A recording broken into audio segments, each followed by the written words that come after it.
जणे शतायु वृद्धंक देहांत परे अंचल रे खेली जाइछि शोकर छाया। एपरी दुखद घटना घटी मयूरभंज जिला मोरडा ब्लॉक अंतर्गत कही ग्राम रे। तेबे ग्रामर सदानंद बेहेरा 1935 मसीह जन्मग्रहण करी अंचलर विकास और जनसेवा क्षेत्र में से बहु आगरे थिले। जेतेबेले ग्रामांचल रे औषधर अभाव थिला सेतेबेले सदानंद वैद्य हिसाब रे निस्वार्थपर भावे आयुर्वेदिक चिकित्सा कराई लोकंकु आरोग्य कराउथिले। तेणु सदानंदंक वियोगरे एबे अंचलवासी मर्माहत होई पड़िछंती।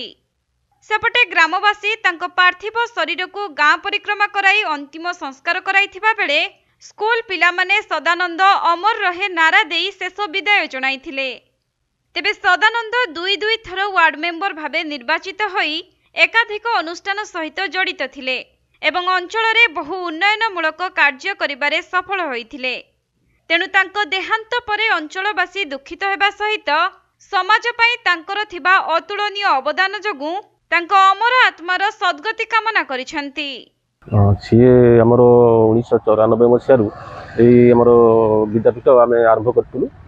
तबे सीए हमरो ए अनुष्ठान सहित अतपत भाव रे जड़ित ए अनुष्ठान रो डेवलपमेंट किबळी हबो सेथिरे से संपूर्ण भाव रे हम सहित रही से जड़ित तथा हमरो से ए कुही ग्रामर से दुई थर वार्ड मेंबर थिले एवं से जणे बहुत समाजसेवी लोक।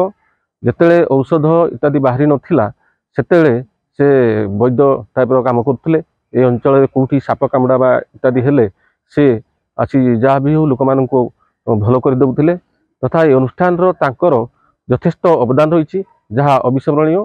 तांकर एकाल वियोग रे आमे समस्ते अनुष्ठान कर्मचारी एवं हमर अनुष्ठान परिचालना कमिटी एवं समस्त छात्र छात्री माने बहुत दुख संतप्त आमे प्रकाश करूछु।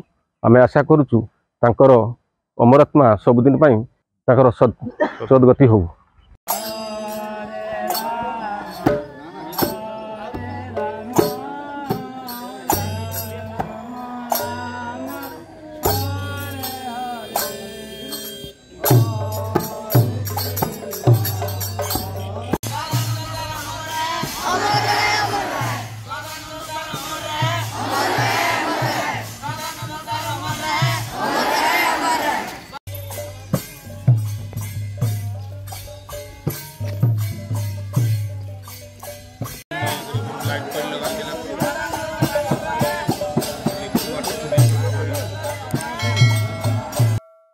मयूरभंज जिला मोरडारू ज्ञानरंजन बेहेरा रिपोर्ट कोणार्क लाइव।